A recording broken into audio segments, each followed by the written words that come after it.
So you're working in a lab, you're following your procedure, you have some samples, you put them in the microfuge, you spun them down, you have a nice big pellet. In this case, this is a bacterial pellet. Then you get rid of the supernatant. Now keep in mind, if you spin down your sample at a very high speed, that pellet is probably going to be nice and tight and well attached to your tube. So don't be afraid to be a little bit less gentle when removing the supernatant. Don't be shy about tapping them. Okay. Those pellets not going anywhere.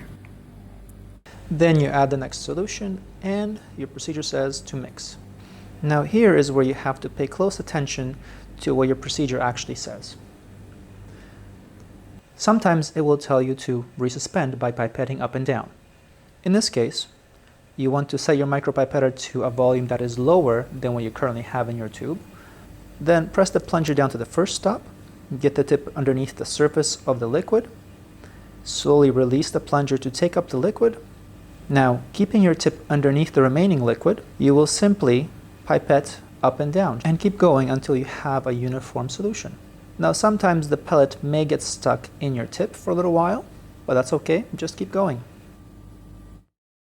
Now, if your protocol says to mix by inversion, then after adding your solution, just close the cap tightly and gently invert the tube 2 to 3 times.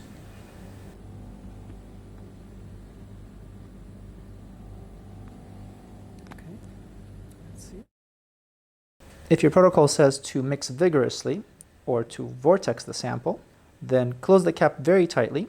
Now, if you're about to vortex a corrosive liquid, like phenol for example, then you could even wrap the tube with some parafilm before continuing, and then put your samples onto the vortex, hold them tightly, and start up the vortex at high speed.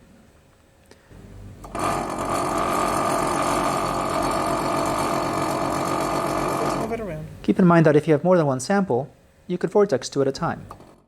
Lastly, if your protocol says to mix by tapping, simply hold the top of your tube firmly and then use your other hand to hit the bottom of the tube a few times. That's it. See you in the next video.